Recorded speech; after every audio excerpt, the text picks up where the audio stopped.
Shalom saudara-saudara yang dikasihi dalam Tuhan Yesus Kristus. Kembali kita akan merenungkan firman Tuhan bersama untuk David's Main Bible Study kita. Dan kita masih di dalam seri 7 jemaat yang ada di dalam kitab Wahyu. Dan kita sudah melihat beberapa jemaat sebelumnya. Kita sudah melihat jemaat di Efesus, kita sudah membahas mengenai jemaat di Smyrna, jemaat di Pergamus. Dan sekarang kita akan melihat mengenai jemaat di Tiatira. Dan apa yang terjadi di sana, bagaimana pendapat Yesus atau apa yang Yesus katakan kepada jemaat ini, dan apa teguran yang diberikan di sana. Lalu kembali ada ajakan pertobatan yang disampaikan. Karena itu sebelum kita melihat firman Tuhan ini lebih jauh, mari kita berdoa. Bapa di dalam kerajaan surga, kami bersyukur untuk penyertaan dan kasih-Mu. Tuhan menolong kami dalam merenungkan firman Tuhan. Roh Kudus berbicara dalam setiap hati dan pikiran kami. Ada sendiri bukakan apa yang menjadi kehendak-Mu. Arahkan dan berikan kami kekuatan untuk kami boleh hidup di dalam ketaatan. Ini doa permohonan kami di dalam nama Tuhan Yesus kami berdoa. Amin. Nah, jemaat di Tiatira merupakan salah satu jemaat atau kota yang cukup maju pada saat itu juga, sebenarnya yang cukup makmur.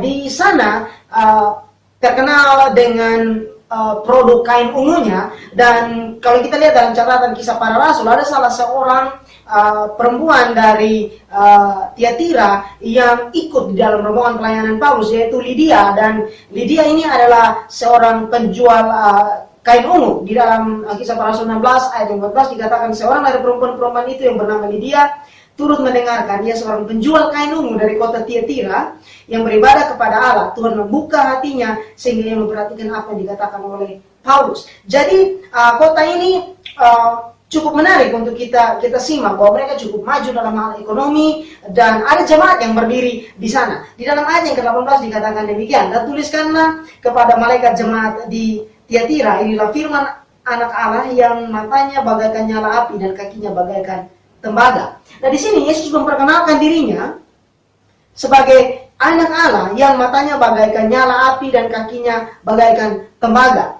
Kalau kita lihat di dalam Wahyu pasal 1 ayat 14 hingga ayat yang ke-15 dikatakan kepala dan rambutnya putih bagaikan bulu yang putih mentah, dan matanya bagaikan nyala api, dan kakinya mengkilap bagaikan tembaga membara di dalam perapian, suaranya bagaikan desau air bah. Ini adalah hal yang digambarkan atau ditunjukkan oleh Yohanes saat dia mendapat penglihatan. Dan gambaran yang diberikan di sini berbicara tentang penghukuman dan teguran yang keras sebenarnya. Lalu di sini kita perhatikan, pertama Yesus menunjukkan diri sebagai anak Allah. Artinya berbicara tentang keilahiannya, kemahakuasaannya, dan hakikatnya sebagai Allah yang sejati. Sehingga ketika dia berbicara kepada jemaat di Tiatira, dia berbicara dengan otoritas yang maha tinggi. Nah, lalu kemudian dikatakan kedua, yang matanya bagaikan nyala api. Ini adalah hal yang kedua. Nah, ini berbicara mengenai penghakiman dan penghukuman. Dan dalam Alkitab, tembaga sering dipakai untuk menggambarkan penghakiman. Dan dengan ini penghakiman yang akan Yesus berikan atau lakukan merupakan penghakiman yang kuat dan tidak dapat digoyahkan. Dan juga adalah penghakiman yang adil. Nah, menarik, saya mengutip dari David Guzik. Dia mengatakan bahwa di dalam sejarah kita tidak memiliki catatan bahwa orang-orang Kristen di Tiatira menderita dari penganiayaan baik secara politik maupun oleh agama lain. Sehingga nampaknya mereka begitu berkompromi dengan keadaan yang ada pada saat itu, sehingga Yesus harus datang dan menegur mereka. Lalu bagaimana Yesus melihat jemaat ini? Ayat ke-19. Aku tahu segala pekerjaanmu, baik kasihmu maupun imanmu, baik pelayananmu maupun ketekunanmu. Aku tahu bahwa pekerjaanmu yang terakhir lebih banyak daripada yang pertama. Nah, saudara, di sini kita lihat bahwa jemaat ini punya reputasi yang cukup baik. Bahwa mereka memiliki kasih, iman, pelayanan, dan ketekunan. Bahwa mereka adalah jemaat yang cukup berkembang pada saat itu. Di dalam segala hal yang berhubungan dengan pelayanan mereka. Dan juga, Yesus katakan bahwa aku tahu bahwa pekerjaanmu yang terakhir lebih banyak daripada yang pertama. Artinya bahwa mereka bukan saja memiliki karakter-karakter ini, yaitu kasih, iman, semangat dalam pelayanan, dan punya ketekunan. Tetapi mereka bertumbuh dalam hal-hal ini. Nah, dengan semua ini, apakah mereka lepas dari teguran? Ternyata tidak. Perhatikan di ayat yang ke-20. Tetapi aku mencela engkau, karena engkau membiarkan wanita Isabel yang menyebut dirinya Nabiya, mengajar dan menyesatkan hamba-hambaku, supaya berbuat zina dan makan persembahan-persembahan berhala. Apa yang terjadi di sini, saudara? Kalau kita lihat bahwa dengan semua hal positif yang digambarkan mengenai jemaat di Tiatira, ada hal yang membuat mereka harus ditegur, dan ditegur dengan keras. Yesus berkata bahwa aku mencela engkau di sini. Nah, penyebabnya apa? Jelas bahwa mereka berkompromi dan mengizinkan pengajaran yang palsu, pengajaran sesat yang masuk. Di sini dikatakan karena engkau membiarkan wanita Isabel yang menyebut dirinya nabiya mengajar dan menyesatkan hamba-hambaku. Persoalan yang ada dalam jemaat ini, bahwa mereka membiarkan pengajar palsu mengajar dan menyesatkan anak-anak Tuhan di sana. Dan yang digambarkan di sini bahwa wanita Isabel yang menyebut dirinya nabiya. Nah, kepada kita tidak diberikan informasi yang lebih jauh siapa yang dimaksud dengan Isabel di sini, tetapi kita bisa melihat tentang Isabel itu sendiri di dalam kitab Raja-Raja, mulai dari pasal yang ke-16, bahwa Isabel adalah istri dari Ahab, salah satu raja yang terburuk dan terjahat di Israel, dan Isabel ini begitu mempengaruhi dan mengendalikan Ahab dan kerajaan Israel. Pada saat itu dia membawa mereka begitu jauh masuk ke dalam penyembahan berhala yang begitu kuat. Nah, di sini dikatakan bahwa Isabel ini menyebut dirinya nabiya. Artinya bahwa dia sendiri mengklaim dirinya sebagai nabiya. Dan dengan itu dia menyesatkan banyak orang. Yesus sendiri sudah memberikan peringatan akan hal ini di dalam Matius pasal 24 ayat yang ke-11. Dia berkata bahwa banyak nabi palsu akan muncul dan menyesatkan banyak orang. Kita tidak perlu kaget sebenarnya bahwa pada saat ini ada begitu banyak pengajaran yang palsu kalau itu sudah disampaikan. Tapi bukan berarti bahwa kalau begitu kita merasa biasa saja dengan hal itu. Tidak. Harusnya kita semakin lebih waspada. Nah, di sini yang terjadi dengan jemaat di sini atau jemaat di Tiatira di sini, bahwa mereka membiarkan hal ini masuk di dalamnya. Nah, kalau kita perhatikan kembali tentang Isabel itu sendiri di dalam perjanjian lama, bahwa dia membunuh banyak nabi Tuhan. Dia mengancam Elia, dia mengatur pembunuhan terhadap Nabot sehingga Ahab bisa merebut kebun dari Nabot. Nah, di sini kita bisa menduga bahwa ada pengajar palsu yang datang dengan hal ini untuk mengajar dan menyesatkan hamba-hamba Tuhan di sana. Yesus berkata bahwa mengajar dan menyesatkan hamba-hambaku, dan cara yang dia lakukan adalah membuat mereka berkompromi dengan keadaan dan penyembahan yang salah. Artinya hidup di luar dari kebenaran firman Tuhan. Di sini dikatakan berbuat zina dan makan persembahan-persembahan berhala. Bahwa dia membuat mereka nampaknya mendefinisikan ulang apa yang disebut dengan dosa dan lalu menyesuaikan kehidupan mereka untuk hidup dalam kedagingan mereka, keinginan kedagingan mereka. Nah, ini hal yang berbahaya ketika kita mendefinisikan ulang apa yang sudah Alkitab katakan mengenai dosa.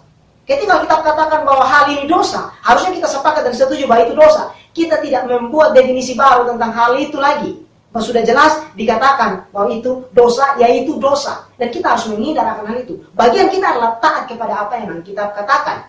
Dan bukan menafsirkan itu untuk mengikuti keinginan kedagingan kita. Nah, juga yang menjadi persoalan untuk jemaat di Tiatira, bukan saja mereka membiarkan orang yang membawa pengajaran yang sesat atau palsu ini masuk, tetapi membiarkan hal itu diajarkan di dalam jemaat. Saudara, perhatikan bahwa ada sebuah kontras antara jemaat di Efesus dan di Tiatira. Kalau kita simak, bahwa jemaat di Efesus, mereka lemah dalam hal kasih mula-mula, itu yang menjadi teguran di sana. Tetapi justru mereka tajam dalam hal pengajaran, dalam hal teologi. Mereka mampu melihat pengajaran-pengajaran yang salah yang muncul. Sedang jemaat di Tiatira ini bersemangat dan penuh dalam kasih mereka, tetapi mereka mentolerir pengajaran yang sesat. Apa yang Rasul Paulus pesankan kepada jemaat di Efesus penting untuk kita simak. Efesus pasal 4 ayat yang ke-15.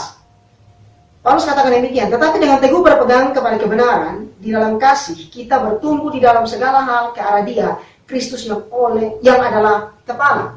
Saudara, perhatikan bahwa harusnya ada keseimbangan antara kedua hal ini, yaitu baik kasih yang bersemangat di dalam Tuhan dan pengajaran yang benar.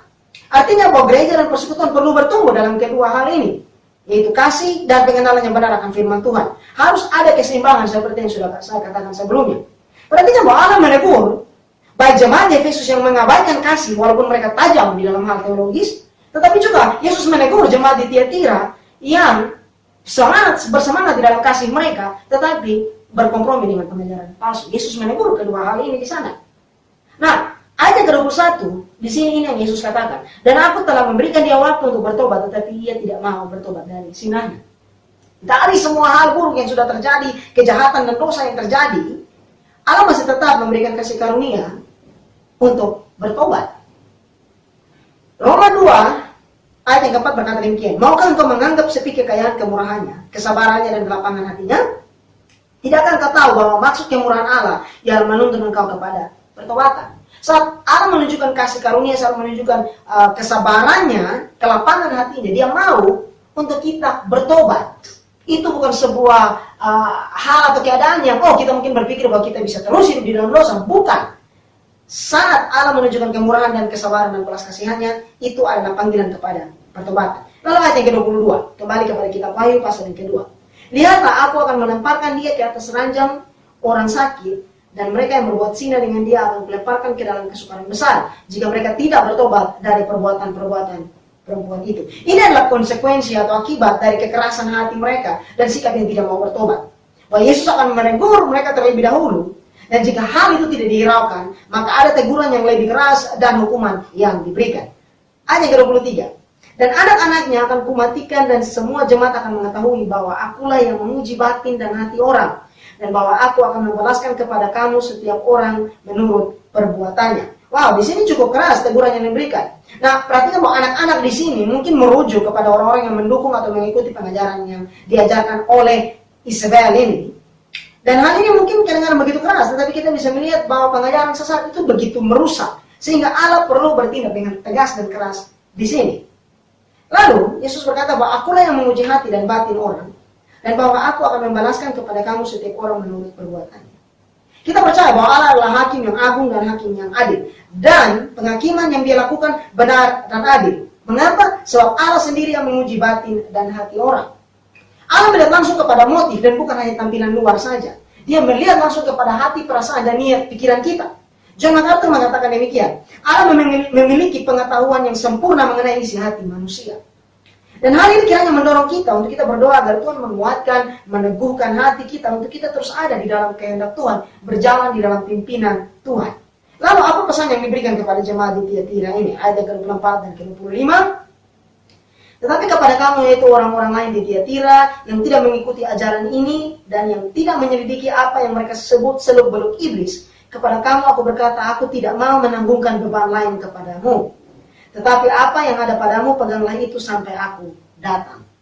Bahwa kita lihat di sini, kepada orang percaya yang masih setia kepada Allah di dalam jemaat Tiatira ini, Yesus mengatakan kepada mereka untuk tetap setia, bertahan di dalam iman dan tidak terpengaruh dengan pengajaran yang sesat itu. Bahwa mereka perlu berpegang pada pengajaran yang benar dan setia di dalam pengiringan mereka bersama Allah. Ayat ke-26 dan ayat yang ke-27. Barang siapa menang dan melakukan pekerjaanku sampai kesudahannya, kepadanya akan kukaruniakan kuasa atas bangsa-bangsa. Dan ia akan memerintah dengan tongkat besi, mereka akan diremukan seperti tembikar tukang periuk, sama seperti yang kuterima dari Bapakku. Nah, saudara perhatikan di sini, bahwa Yesus berjanji kepada siapa yang setia sampai akhir, dia akan mendapat bagian untuk memerintah bersama dengan Kristus. Saya mengutip apa yang terjadi nanti di dalam Wahyu pasal 20 ayat yang keempat.